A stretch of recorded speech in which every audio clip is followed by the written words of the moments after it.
You are now listening to Chakras and Shotguns.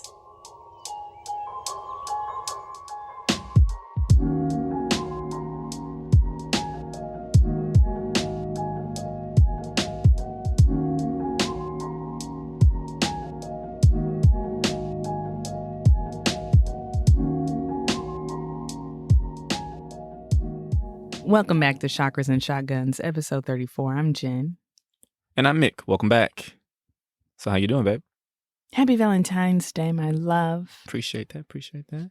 Do people still, like, when they're married, like, after a certain number of years, still, like, care about Valentine's Day? Is that, like, still a thing? Like, Are you trying to ask me if I still care about Valentine's Day? Well, I mean, like your parents. Like, are they, like, over here, like, still exchanging gifts and stuff? That ain't none of my business. Ain't none of my business. I don't know. My mom used to still give me, like, little gifts. Yeah. She'll probably give the girls gifts. I feel like it just gets, like, transmuted. Like, it gets shifted. Like, I used to get, like, a little box of candy from my mom. And now it'll be like the girls will probably get something. We'll be in the dust. Because that's what happens when you have kids. Yeah, because I feel like, I guess when we were dating, like, I was cool, like, you know, exchanging gifts. Now I'm kind of like, don't give me nothing. Yeah, you've been like that for a while. I've also kind of been like, I don't need gifts, but I do need flowers. Yeah. The prefix menu at the restaurants are whack anyway. Yeah, we don't really do the date night Valentine's thing. Yeah, we stopped doing that before kids. Yeah. Valentine's Day is an evolution, people. Well, anyway, happy Valentine's Day to all of the listeners out there. Hopefully y'all are enjoying yourselves. We did want to give a shout out to our latest patron, Victoria in San Diego. We appreciate your support. So thank you so much for joining that Patreon. Thank you so much. You ready to do some breath work? Yes, let's do that. So we're going to do a little bit of a visualization exercise. I'll have everyone take a few deep breaths and close your eyes. Let's get nice and relaxed. Do a couple more deep breaths. And I want you to bring your awareness to your throat. I'm going to focus on this throat chakra.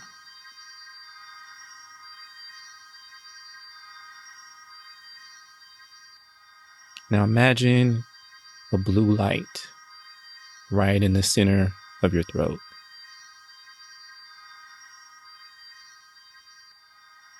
Feel a nice blue ball of light in your throat chakra. We want to make sure this chakra is nice and balanced. This is our center of communication. This is where we can speak our truth, be our authentic selves. So let's just take a moment and get this chakra nice and balanced.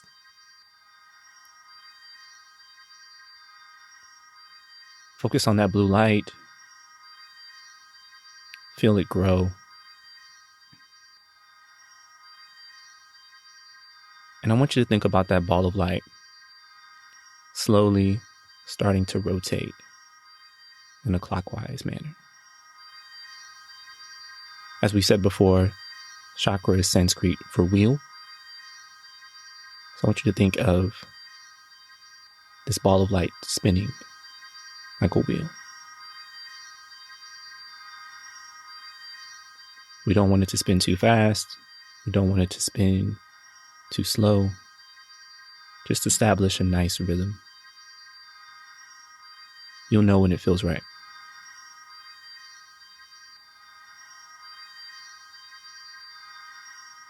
Let's just breathe in and out a couple times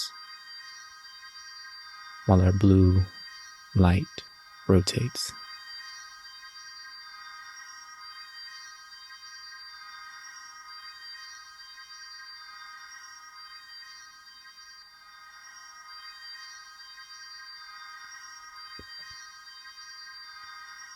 As we balance the chakra, maybe you have a meeting, a job interview,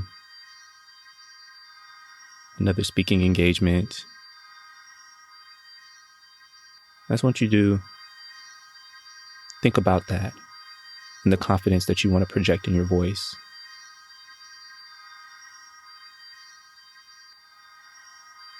Harness that energy of your throat chakra so that you can speak authentically during that engagement.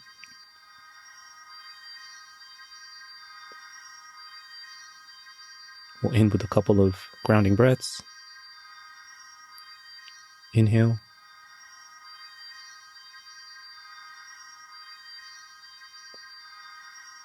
And exhale slowly.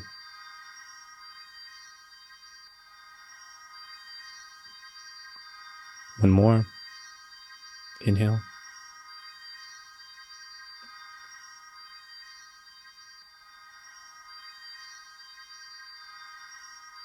And exhale slowly.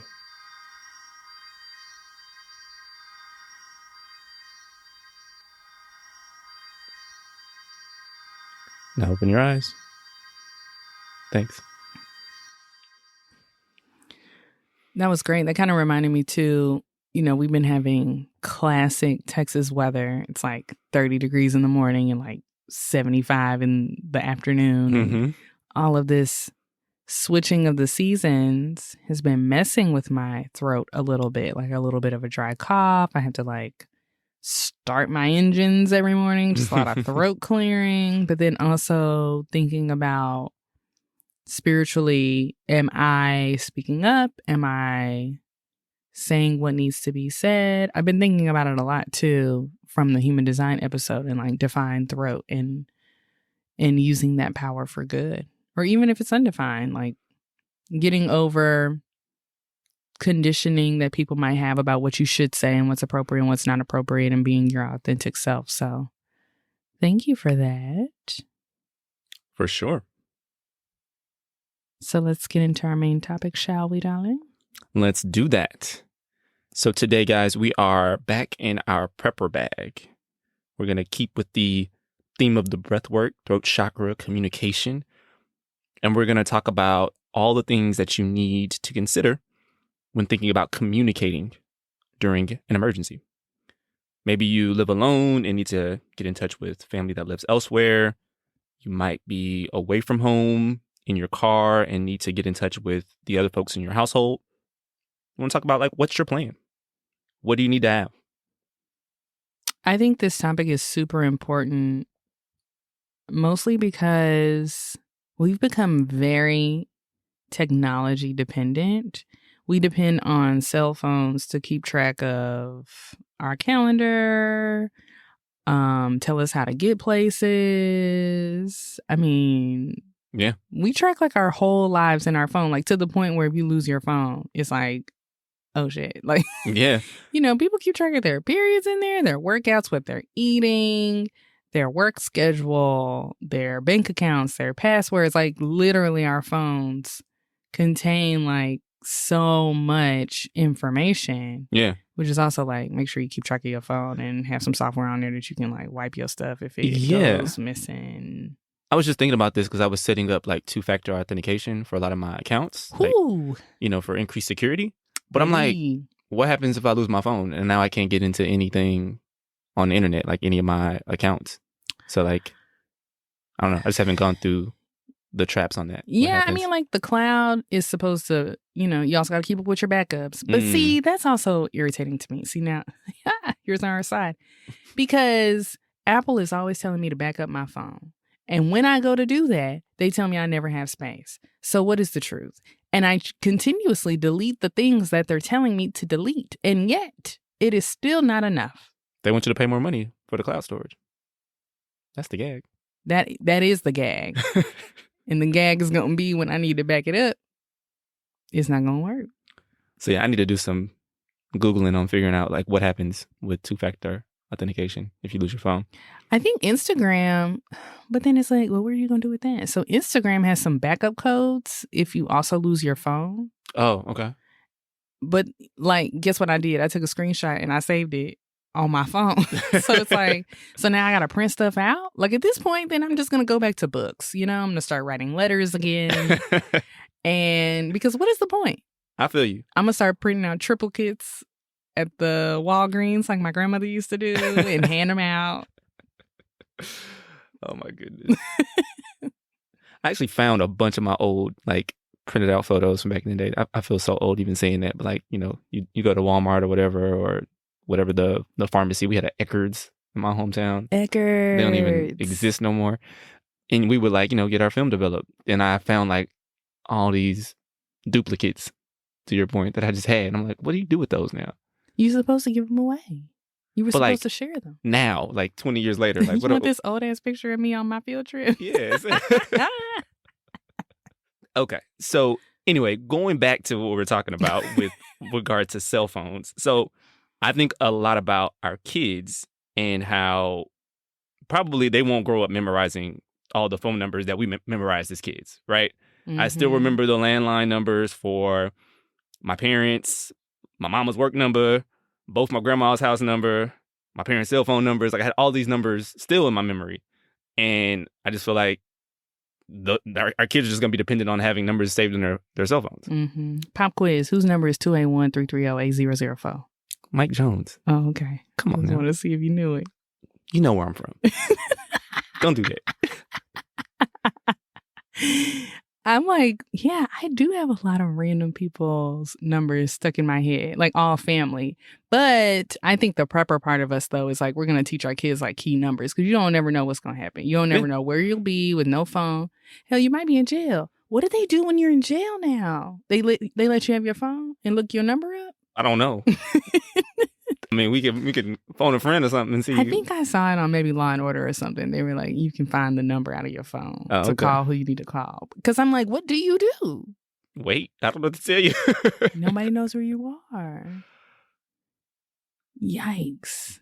Also on cell phone dependency. Like just thinking about growing up and like your mom was coming to pick you up from school or something, you know, and it would be like, you better be outside at this time. I'm going to be looking for you on this corner out front of this building. And then like, what if you weren't there? It was like she was waiting. Like we used to just wait. Yeah. Or like you would say like, hey, I'm going to meet you at such and such time at this place. What if the person went to the wrong place? Like what happened? You just went home? And then like they had to call you later and tell you? Like, I just think like that's so far removed from how we operate. Like, I think I got my first cell phone. I was a junior in high school.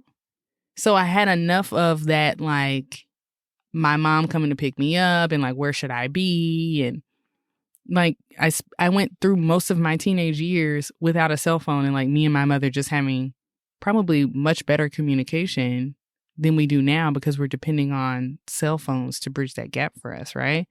I think, like, if something really happened to where cell phones weren't available or weren't as useful as we were used to, I think it would take a lot of effort to go backwards, right? Yeah, yeah. I think speaking of kind of going backwards, one of the like kind of tips, if we kind of like start thinking about some of the things that preppers recommend, I'd say the first one would be like continuing to have a landline service. Landline phones, basically they aren't like wireless, like the kind you have to like charge on the little battery. You know what I'm talking about? Like those require power, but like standard plugged into the wall, having a cord attached to the phone, they don't require any power. So if the power goes out, you can still use that phone. Like hanging on the wall with that cord? Yes, exactly. With the curly Q, like your grandmama had. Like that one didn't require any power. So in terms of prepping, like power goes down, maybe cell towers are out. If nothing's kind of fallen onto the phone lines, you could still utilize a landline phone. See, now I want to go back and research, like, when were telephones created in proximity to electricity? Well, I think you need electricity at the, what is it called? It's like the transfer station. There's like a central utility station that handles the phone. They need power. I'm here. Yeah, I'm with you. Yeah. But you don't personally need power at your house. Got it. Interesting. So the most recent time, like we don't have a landline phone. Yeah. The most recent time I had a landline phone was when I was in grad school and I needed it for the gate at the apartments. Yeah. Like you needed a local number so that they could call you to let people in and out of the gate. And it was such a pain in my ass. Like it wasn't super common that I had people coming over all the time, but the phone was ringing off the hook. Yeah. Because one, if you got a number, it was usually somebody's old number. Mm-hmm. And then the telemarketers, so I would like turn the ringer off. Yeah. Which actually was like a terrible idea because one time there was a school shooting, Texas, and my mom thought I was on campus and she freaked out. She could not reach me. However, there was also a time where a bill collector called me and like charged me up when I was like, you have the wrong number. I don't know this person. And they were like, yes, you do. You know them. You know them. And I'm just like, no, I don't. So there's that. My parents have a landline and it rings all the freaking time. And it's so annoying. And it's always telemarketers, just all the time. And I get enough of those calls on my cell phone. Same with my parents. I think I've considered getting a landline for a few reasons. So one of my frat brothers, he has a landline, and he mentioned that for 911, it's more accurate. Like they can better find your address if you called with an emergency from a landline as opposed to a cell phone. So he's like, I have it for emergency, which as a prepper, that makes sense, right? I thought about it. But at the same time, I don't know if you've like researched this recently, but the prices on landlines are not cheap. Like, how much do you think it should cost for a landline? $9.99. That's my thought. I'm like, yo, okay, $9.99, add it to my bundle, we good. It's $39 a month. Is it because like it's obsolete? I have no idea what the economics are around that, but I was like, I'm not paying $40 a month. It should be the equivalence of like a CC's pizza in 1997. That's what I'm saying. Like, I'd add it for that. Like, if it's just for like 911 purposes, emergencies, I can justify spending $8 to $10 a month, like a Netflix pass, a Netflix subscription. Yeah. But you want to pay $39 a month? Nah, bro. I haven't gotten around to like prioritizing that expense. Right. When it comes to just emergencies. And maybe that makes me a bad prepper. I don't know. But I feel like I can find other things to spend $39 a month on. Now I'm kind of like, well, I guess it's probably the city's issue. Like, why can't you pinpoint where the hell I am? Like, my iPhone can tell me if my phone is in the bedroom or like it kind of knows where in the house it is. If it can pinpoint me that specifically, what's the problem? So maybe it's like a municipal problem. I'm not quite sure on that. I think it has something to do with like cell towers and like how far away you are from the nearest cell tower, et cetera, et cetera. But I think when you call from a landline, it like specifically gives your address. Yeah. So. Yeah. $39 is a lot. That's a whole lot. What can I buy for $40 a month? $500 a year, right? Ooh, $500 a year. That's a nice pair of shoes. A few nice pairs of shoes. Depending on what you into. Depending on what you All right, so let's think. Cell towers are down. We don't have internet. What are some other ways that we can kind of communicate with our people during an emergency? We can talk about two-way radios first. There are a range of options when it comes to two-way radios. To understand the differences, you kind of need to know a little bit about radio waves. This is another one of those things that has like a lot of scientific details. Yay. I'm not going to go into all that, though. I'm just going to kind of give you the recap. Basically, there are a wide range of electromagnetic waves that operate at different frequencies. Just think like this large kind of range, the spectrum of waves. And the spectrum has been divided up into what are called bands, and kind of different regulatory organizations, the FCC in America, they kind of regulate those bands to hopefully minimize interference across different types of devices. Basically, they said like these frequencies are for like submarine communications. These are for broadcasting AM radio. These are for FM radio. These are for TV stations. These are for navigation, et cetera, et cetera, et cetera. So they kind of broken the whole spectrum down and said, this is your assigned frequency for those different devices. When it comes to two-way radios, there are different types, and these differences are primarily due to the frequencies that they operate on. So you have some of the radios on one band, another on a different band, et cetera. Again, don't need to go into all the details there, but it's important when you're thinking about the types of radios, understand which band you're allowed to be on. So we'll kind of first start with basic walkie-talkies that, I had as a kid. And you can, find them at sporting goods stores or on Amazon.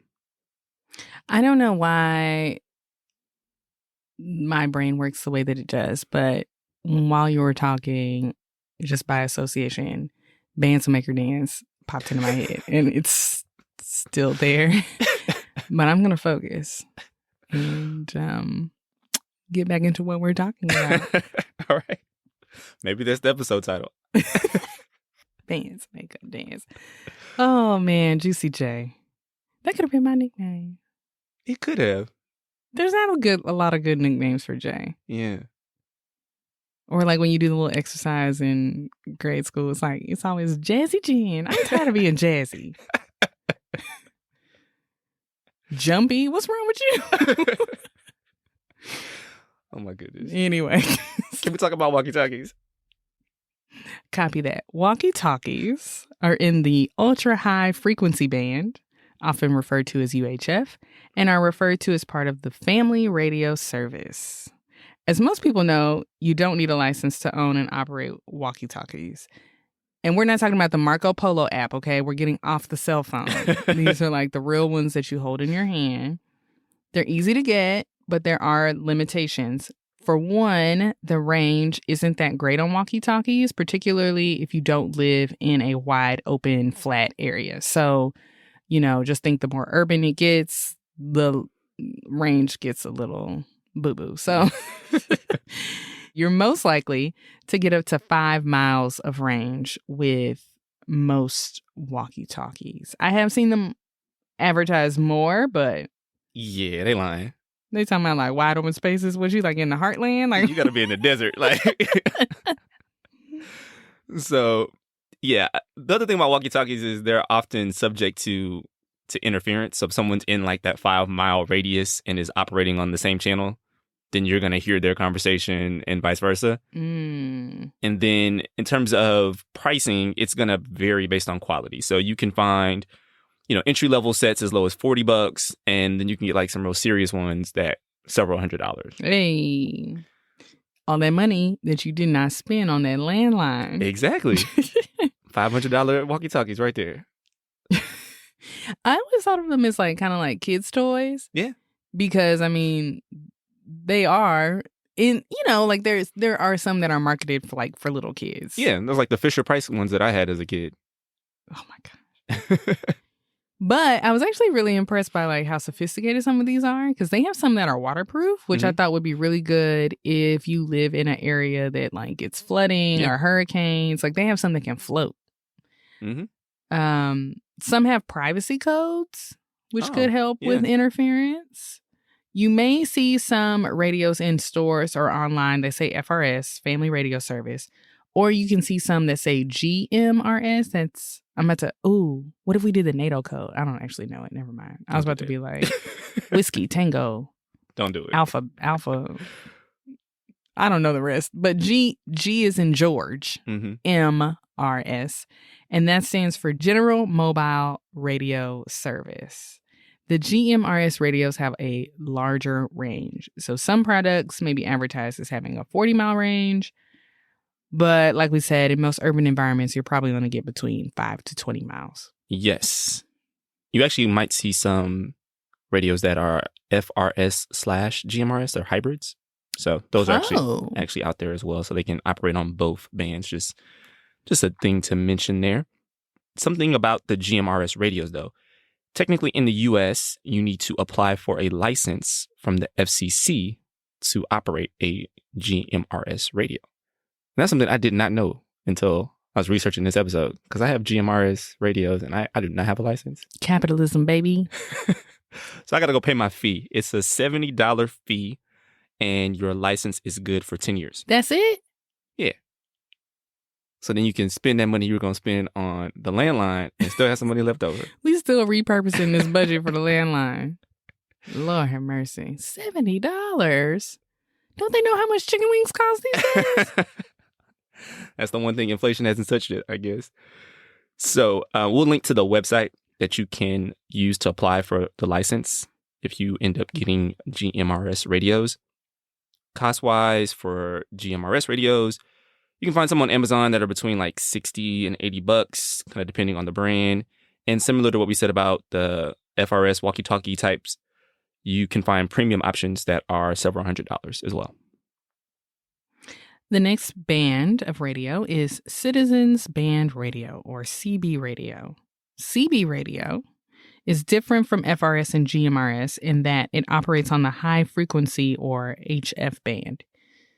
These radios are what we see in most large commercial trucks. You know, breaker. Mm-hmm. Got the little handheld joint that they press. Mm-hmm. These radios are typically vehicle mounted and or have a base station.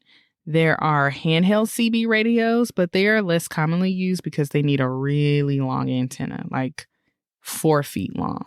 Yeah. One of the things about CB radios that make them popular is that they have a great range of up to 20 miles. It kind of depends on the terrain again. So if you're around a bunch of mountains or like thick forest, you know, it's going to go down a little bit. But, you know, great range. It can get vehicle mounted, as Jenn mentioned. But you also don't need a license for a CB radio, which I was kind of surprised by. And then the average cost of a CB radio with the antenna and everything is around $200. So when you're thinking about like those large trucks, $200 isn't that big of an expense. You get the 20-mile range, don't need a license. That's why they're pretty common there. Yeah, I think the CD player that I installed in my first car was $200 in 2000. We don't have to talk about that year, but It had like the little face that you to take off and bring inside with you. Story time with Jenn. So our parking lot in my high school was not sufficient for our parking needs. And so the school was actually under construction when I was in high school. And so we would park across the street where all the construction workers parked. And they told us not to park over there because when you cross that line, you were outside of the city limits. And it became not a suburban police problem, but a Dallas police problem. And Dallas police don't give about my stereo getting stolen. So somebody punched out my window while I was dutifully in class.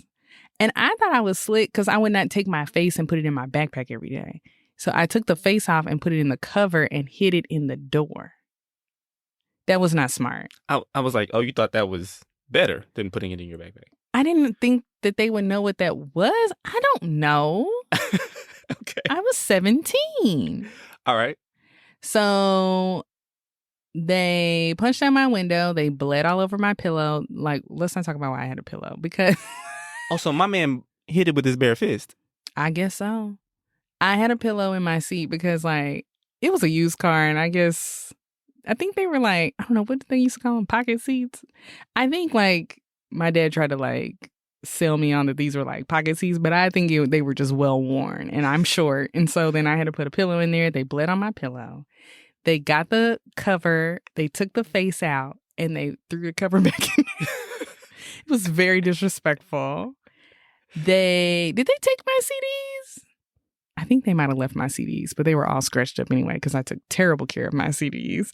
And it was very depressing. And I felt very violated. So thank you for bringing that back up. I think you brought it up, but it's okay. Did I? Yeah. We were talking about the CB radios being 200. That was so heartbreaking. I called the police and I was like, you know, CSI was popping at the time. I was like, I got blood on my pillow. Let's run the DNA. They were like, girl, we do not care. We do not care. They were like, did you leave? I was like, yeah, I left. They were like, I mean, they wanted me to stay there until somebody came to take a report about, it's fine. It's fine. It's fine. Is it? It's fine. What's my man with the glasses on CSI who always puts his glasses on? Wow. What is his name? Horatio? Yes. Is it? I don't know, man. I pulled that name out of a hat. I don't know if that's right or not. I look how I was like, yes. I thought his name was Michael. Man, I don't know. We talking about the guy on CSI Miami that always like takes his glasses off and he has a little corny punchline right before they go to the theme song. I'm gonna find a YouTube video with the compilation of them because that is hilarious. We are way off task. Let me come back. Yes, thank you. Next up, amateur radio, also called ham radio. Amateur radio is also on the HF band. To operate amateur radio, you do need a license. There are 3 levels that you can be licensed in: technician level, general license, and amateur extra. That's an interesting name for the hardest level. As a marketer, I hate all those names. I'm be honest with you. They don't make no sense. Why is technician the easiest level, and then general? Never mind. I'm not gonna go there. Never mind.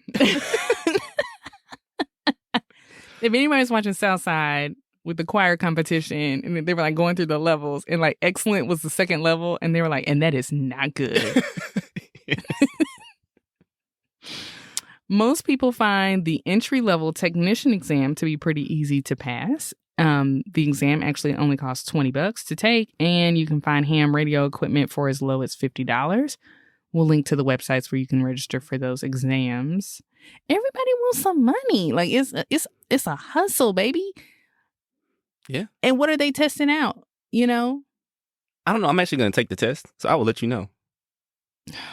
I'm trying to be like, you know, when they brought the Negro Leagues into the MLB, I want to be like one of the first black people to get ham radio. You're not the first black person to get a ham radio. One of them. I'm not Jackie Robinson. One of them, Nicholas, there's probably like 50,000 black people who have a ham radio license.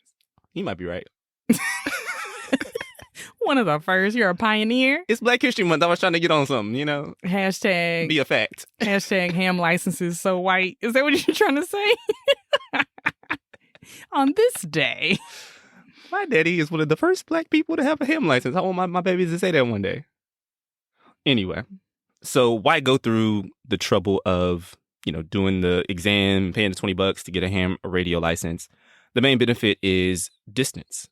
So on the right frequency, and if you have the right equipment, you can talk to other ham radio operators across the world.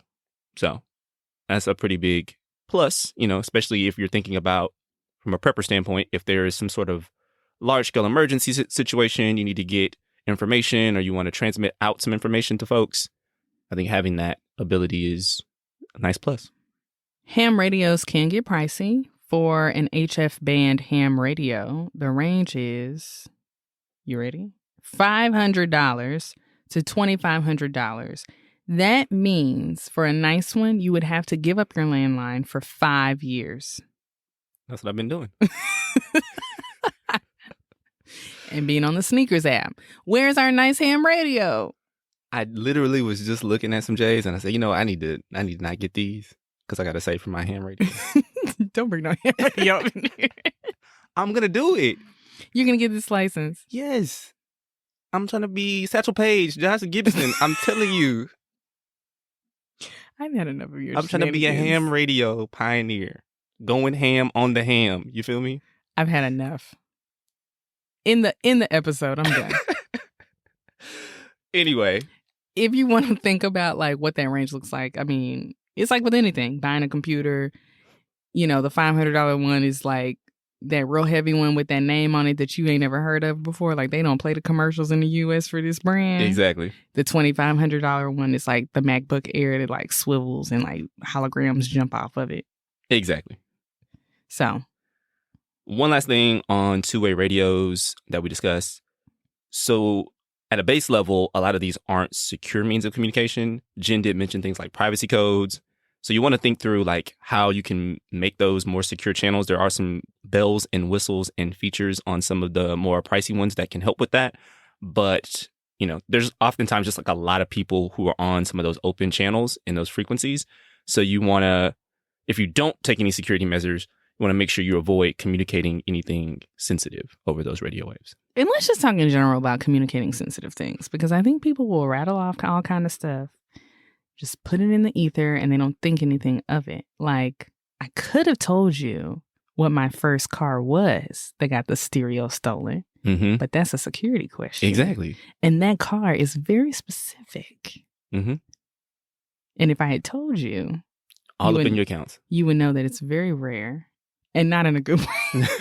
Not in a good way, guys. It's not like I was driving like some 1986 Maserati. It was not that. And if you want to try that, you can get all my accounts shut down when you put Maserati in there because they be like, no, not Jen. Yeah. No, I'm just kidding. Abundance. But also, I guess, like, if you're thinking about an emergency situation, you don't want to say, like, oh my gosh, we have so many beans here. We're stacked up on beans forever. The nuclear fallout shelter, no one's getting in. This is amazing. I'm so glad we, downloaded all those episodes of True Blood before the world shut down. Like, you don't want to, like... Yeah. I'll be like, hey, come to this address, homie, like, to your friends. Yes. Over the airwaves. Then you're going to have... like old buddy who showed up to Thanksgiving dinner, whose grandma. Well, that's a good story. But I'm saying you don't want that to happen during a shit hits the fan situation. You don't want just everybody showing up to the house because they will eat your stuff like it's Thanksgiving. Moving on from radios to satellite phones. These can be cost prohibitive, of course, but they are excellent options for emergencies because they work using satellites rather than a grid of phone lines or cell phone towers. They have great coverage, but they can be limited when you're using them indoors because you need a really good line of sight with a satellite. So most of the time you need to be outside and not blocked by large mountains or trees. Now, fun fact, I was like, how are satellites powered? It's just like random things like I ask myself these days, especially on prepper episodes. Like, how does a satellite run? Is it just floating out there? Surprise, they have solar panels. And they're absorbing solar energy. They also have some batteries and maybe like a little bit of fuel, but it's mostly powered by solar, which is like all of our telecommunications, spy network stuff is all powered by renewable energy. But like we can't get our ish together and like make that more of a thing on the ground. You know why? Money, honey. But I digress. I get off my oil and gas soapbox now. Go ahead. Yeah, so satellite phones. They've actually been around for decades. I didn't know this. The first satellite phone call was in 1962. So, been around for a minute. Over the years, several companies have launched satellite networks and satellite phone services. So think of it like AT&T, T-Mobile, Verizon. What's some of the other ones? Boost, Cricket, all of those. Jitterbug. Is Jitterbug a network? I don't know. Or that's just a type of phone? I'm not sure. That was a Jeopardy question. I was really proud of myself. Anyway, just like all of those cell phone services, there are basically satellite phone providers who are like those. And instead of having like the cell towers that are all around our cities, they're utilizing a network of satellites that are kind of around the globe so that you can kind of always or like within a certain amount of time have a satellite that's, within line of sight to wherever you are on the planet. Now I have a new question. This is not for you to answer. How many satellites are in orbit? And are all of them being used? No to the second question for sure. I don't know the number, but I think it's over 1,000. Just trash. Yeah. Just junking up the place. Junking up space. We'll put in the show notes how many satellites there are, because I'm actually curious now. There are a couple of different technologies for satellite phone networks, but we don't need to get into the technical details of that. Basically, you have some networks that operate fewer satellites at a higher altitude. These are called geostationary. And some that operate more satellites at a lower altitude. And these are called low Earth orbit satellites, or LEOs. I just made that up. Sorry. So the major network providers with kind of large coverage areas, there's some that like cover the majority of the planet except for like Antarctica. And then there's some that have like regional coverage. So like the major ones that have large, multiple continents, they are Inmarsat, Globalstar, and Iridium. WorldStar. Girl. Oh.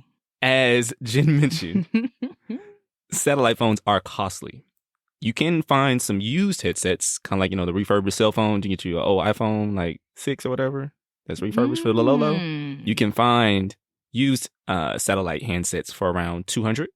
But if you want that new, that iPhone 13, it is going to be between $500 and $1,100. Then you'll also need a satellite phone plan to be on one of the networks. And those plans range from around $40 to $100 a month. Everything is a monthly fee. I guess my only knowledge about satellite phones are like in the movies. Mm-hmm. And I never thought that like they were on auto pay. Like I never, I don't know. I just thought like you had one and used it. But of course, because we commodify everything. Yeah.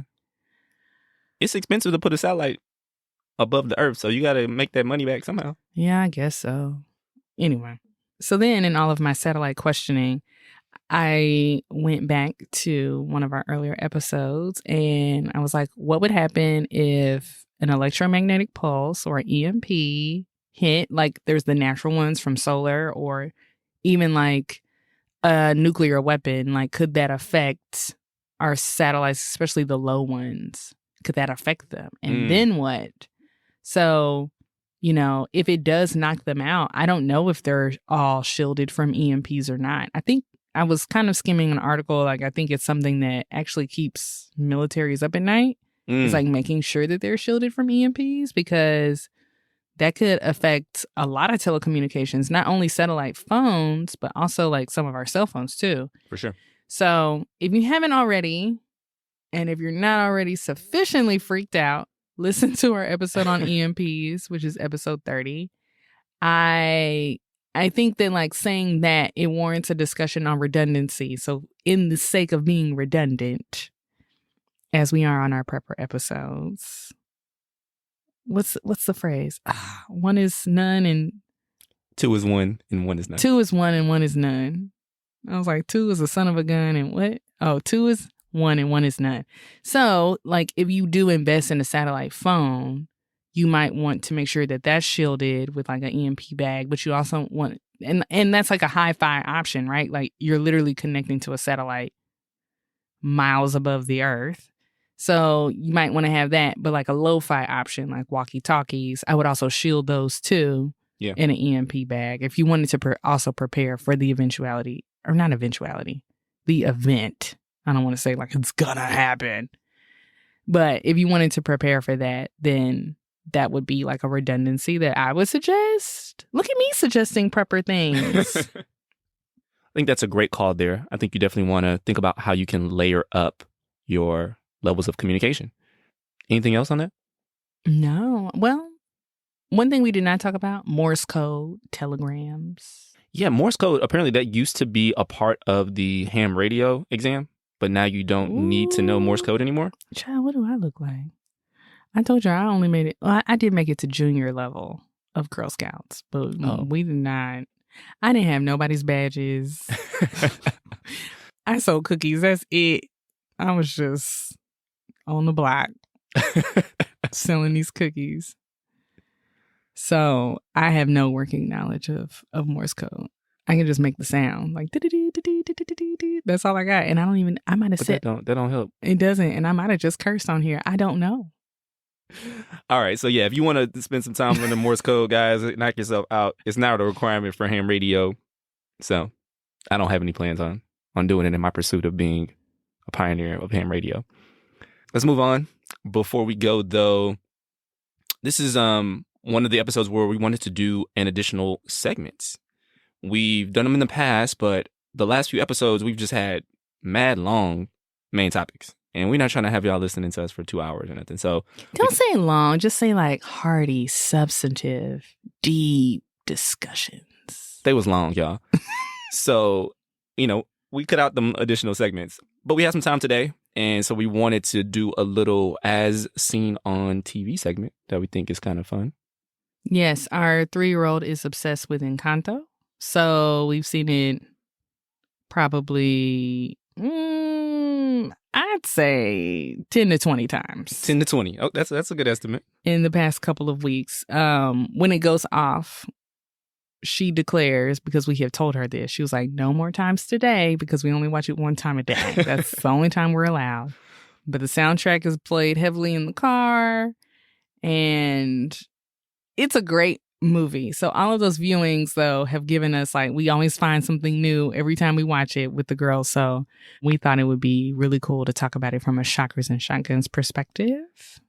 First off, spoiler alert. If you care about spoilers for a kid's movie, go ahead and fast forward. We're just going to wrap up after this anyway. So if you want to just X out, go watch the movie on Disney+. Auf Wiedersehen. I'll see you later. All right, so I'm watching the movie with our oldest daughter. First thing that pops into my mind was the importance of having a bug out bag ready to go. They show the abuela and the abuelo. They're chilling at the house. They got these new babies that they've just welcomed into the world. And then all of a sudden, this like random shadowy cavalry just like rolls up and starts burning stuff, presumably shooting at people. And they got a dip. And then you see them walking, see abuela and abuela walking through the jungle with nothing. And I'm like, man, see, I should have had some provisions already wrapped up in a little satchel or something. Yeah. And ready to go. I feel like, if abuelo had some supplies, maybe if he was packing that thing, he would have made it to the credits. But, abuelo ain't make it. Let's also talk about Disney's fascination with trauma. Specifically, like loss, like losing a parent, losing a grandparent. Like, why? I mean, out the gate, Bambi, Dumbo gets separated from his mama. Yep. It's just always, Lion King. Mufasa. Hey, you know what would really give this story some little razzle-dazzle? You being an orphan. Like, why? Cinderella lost her mama. Frozen, which also does not slap. We're just going to go ahead and say that. Frozen don't slap, you're right. But their parents died. So, yeah, that... I was a little disappointed because I was like, we're still not moving past this trope. Like, yeah, that someone has to die for you to, like, ascend or, like, progress into something else. Like, You know what I mean? I know that adversity is a natural part of a story, but, like, there was plenty of adversity in the story without Abuelo dying. Fair. But... also, like, abuela didn't ever get with nobody else. Like, where's her joy? Where's her pleasure? Yeah. Her whole, like, sacral just blocked. Some other things that stood out.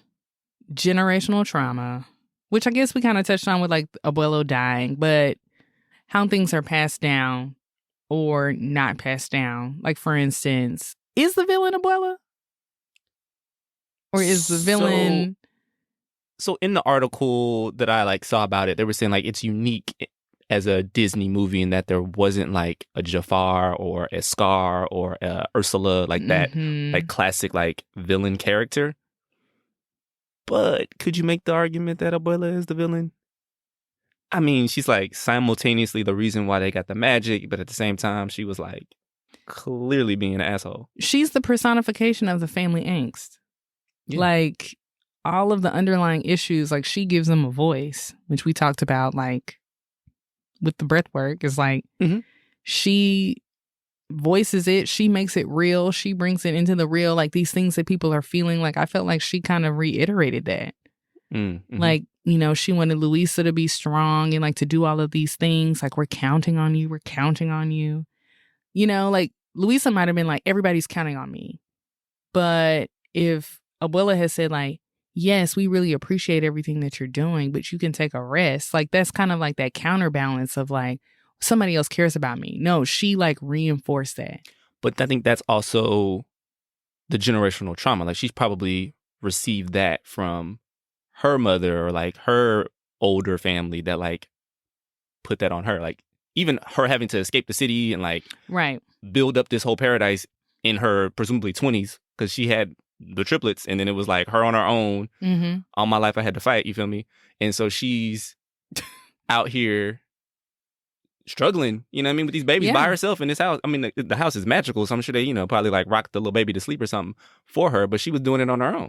And so she didn't have time to rest. So why's she gonna tell her granddaughters they got time to rest? Exactly. So that whole conversation about strength actually made me think about the former Miss USA who recently passed by suicide. Her name was Chesley Christ or Chris. And there was a conversation on Twitter about how when something like this happens, people say, check on your strong friends, the friends that you think don't need you.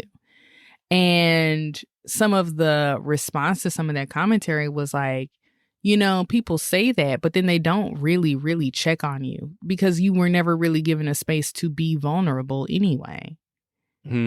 So like, it's like, they're not in the practice of creating a space for you to be vulnerable. So you're saying the friends of the strong friend have not created a space for the strong friend to be vulnerable? Is that what you're saying? Right. It's interesting. I think it does tie directly to Encanto because of Louisa. No, that's what I'm saying. Gotcha. I'm like, it was a side note because the commentary was coming from something else, not specific to Encanto, but it was like, she had no space to be vulnerable. Like, even her song was like very like hard. Yeah. No, you're right. And I think only because someone with supernatural hearing heard her eye twitch was there even a question about whether or not she needed that space for Maribel to come and ask her about what was going on. Right. And she didn't even admit that she cried until the very end. Yeah. When they were rebuilding the house. Yeah, but like strength is a virtue, right? Like that you can be strong through like really, really hard things. I think that's sometimes how generational trauma manifests. It's like, what's wrong with being strong? Yeah. What's wrong with not necessarily being perfect, but what's wrong with trying your best? Yeah. And wanting things at a high standard. What's wrong with that? Yeah. I struggled a little bit, just a little bit, because I don't want our oldest daughter to like take on some of that Louisa energy. And like, she knows all the words, right? And it's like, give it to your sister's older, give it to your sister's stronger. Like, I don't want her to like internalize those lyrics. And as she's a perfectionist already at 3. And so I don't want her to take on that mentality of feeling like she has to, you know, shoulder this load as the oldest sister. Yeah. I wonder sometimes, like, we're always talking about generational trauma and people like healing from how they were raised and how their parents were raised, and like how parents are just regular people who had a kid together, good, bad, or ugly. And I always wonder, like, there's going to be something that our kids are just like, I wish it wasn't, I wish they weren't like this, or I wish they didn't do that.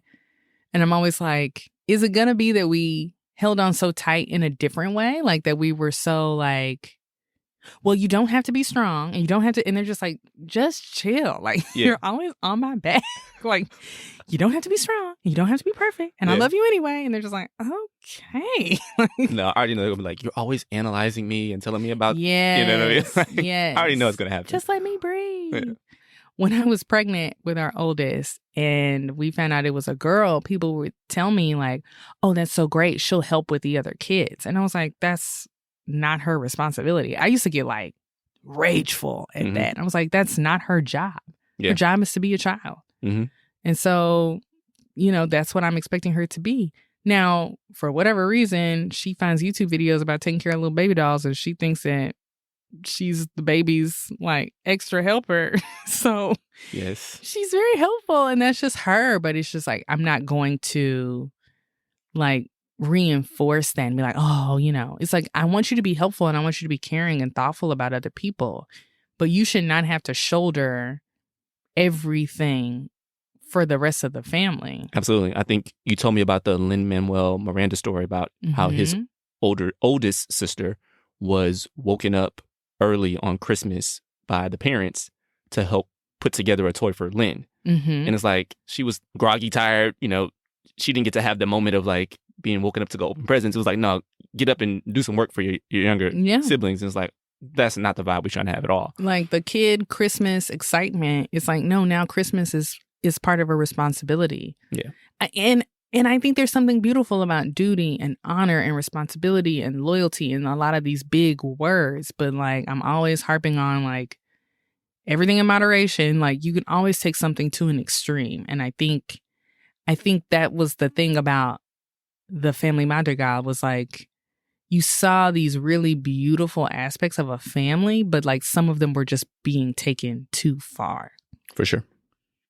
Gifts of the individual working for the collective, which I thought was really cool. It's like how they were all working together for like this collective village. it made me think about like our human design discussion and how like each energy type has very specific gifts, you know, whether that's energy or the ability to kind of put people together as projectors are. Manifestors can kind of have a vision and bring stuff to life. And so like them all working together with their gifts, I think it just made me think about human design and how as a collective we can better utilize our gifts if we work together. Yeah, I actually thought, you know, we've gone back and forth like talking about the different people in the movie, and you said like Mirabel's an observer, and it made me wonder like if I was to categorize her, would I put her in the reflector category? Just this kind of anomaly that doesn't quite fit in, but like there's a real value in her ability to watch everybody else and mirror that back to them so that they can see themselves. Yeah. And then they ended up being stronger together. Yeah, I haven't really thought about human design for like the rest of the people, but that was really interesting. Also, like at the end, when the whole town comes up, I didn't really like this line in the song, and I know I'm probably overanalyzing it, but they were like, we don't have gifts, but we are many. And I know they meant magic, but I was just like, none of these hocus pocus people can like do a roof. Like, you know what I mean? Like, you got a gift too. Like, don't knock yourself out. I think sometimes we get so caught up in like, this person can do that, this person can do this. And we're looking at ourselves, but we're not appreciating what we can offer back to the collective. And sometimes that's listening. Sometimes that's just like helping out. That's, you know, it's different things. I think sometimes we don't give ourselves enough credit. Yeah. Ancestral veneration, which we haven't talked about in depth on the podcast at all, but it's like a topic when this was just like a little brainchild of ours that we thought that we wanted to talk about. We're cooking up a ancestor veneration episode for sure, talking to a few potential guests there. So I'm excited for that one to come in the future. But I think just, you know, the mention of Abuelo and them having like his picture on the wall, and like, you know, they kind of, I think at one point kind of animated him looking around. Oh, did they? Yeah, I think so. Like, I might have missed. I hadn't caught that one yet. I know Mirabel says like good morning to him at the very beginning. So just kind of this idea of like speaking to the ancestors, even though they're not physically there. I also thought about Coco and how that was another Disney movie, and that was really all about ancestor veneration. Yeah. And so like just seeing that come to life again in a different movie, I thought it was cool just to kind of see how that practice is across different cultures. And I like that it wasn't like a thing. Yeah. It was a very normal thing in their culture to just be like, good morning, you know, or, you know, Day of the Dead, like how they honor their dead. It's just like, it's what we do. And every culture has that. So, and just to take a step back, ancestral veneration is like a very like fancy term for just like honoring your dead. You know, different cultures, they have altars, they have pictures and candles, they offer food. And we'll go into more depth about that. But what we did see was like this picture, this place of honor for Abuelo and, you know, how he was treated. So that was like really cool to see. And then the last thing I wanted to point out was fear as a motivator. Just like understanding that fear is very powerful. Like Abuela was so afraid, and it controlled every single thing that she did, and it dictated how she controlled the rest of her family. And it worked for a very long time, for 50 years. Yeah. Until it didn't. Yeah. I would even go as far as saying fear was the villain. Because I think her fear that came about when Mirabel didn't get a gift, right? She was fearful that the magic was somehow going away, and it brought her back to that place of running away from her original town where she was, you know, kind of growing up with Abuelo. It brought her back to like, well, what's life going to be like without this magic? You know what I mean? So she was fearful what that could look like. And I think that fear is what ultimately led to like the cracks that you saw in the house popping up. And the way she treated Mirabel might have also been like her fear manifesting itself. Like she was lashing out. Yeah, absolutely. She was very ugly to Mirabel. Can we talk about it? And Abuela did not have a gift either. You know, some people said she had a magical womb. I won't say the word that they use instead of womb because she had those triplets, but she was very nasty. No, I agree. Gowns, beautiful gowns, but very nasty to Mirabelle. So one person we haven't talked about, and I want to talk about him, that's Bruno. We don't talk about Bruno. He was low-key, to me, the most gifted, right? He's seen the future, but he was like the black sheep. And I think I think a lot of people kind of in the spiritual space who are gifted and can see spirits or channel or, they are often the black sheep of the family, right? And so I think there are a lot of Brunos out there, probably a lot of Brunos who are listening to our episodes. And so we just want to show a little love to the Brunos out there, all the black sheep out there. Keep doing your thing. Yeah. I think they could have loved on him a little more, I mean, he was in the wall for most of the movie, so there wasn't really a lot of opportunities. But then he comes out and he does that little weak rap, and it was like, okay. Like... What did you want from a little kumbaya moment, a little hug? I feel like they hugged him a little bit. I guess. She was like, I'm just glad you're here. You've been talking to the rats. Bless his heart. Is anybody going to get that baby therapy? Is somebody in the town a therapist? I don't know, man. They need to go to family therapy. All in all, it's a great movie. If you haven't seen it, go see it. Or, stream it from your couch. The soundtrack is great. I have my critiques, but I think I'm overanalyzing a movie that's for small children, so it'll be fine. It's better than Frozen, like we said. So. It is better than Frozen. I watched Frozen years ago just to see what the hullabaloo was about. I was not married, no kids. It was showing for free on Showtime, which I happened to have a subscription to at the time. And I was like, okay, I guess that was cute. No, this is way better. This is way better. The colors, the animation is on fire. Yeah, it's great. I love the different shades of Latinos that we're seeing in this. Yeah, I mean, it's based in Colombia, and Jenn and I have been to Colombia, actually. Whoo, and let me tell you. Yeah. Let me tell you, when I say the Afro-Colombians look just like us, it's no, y'all look just like us. I was like, oh, you could be my friend back home. And they thought we were Colombian until, we started butchering our way through our Spanish. Yeah. And then they were like, wait a minute, where are you from? So yeah, it was dope to see that representation though. Several characters were darker, brown skin, clearly Afro, Latina. So it was dope to see that. I think that's enough about Encanto. I know we could talk about it all day. And honestly, our kid is probably going to make us watch it tonight. Yes.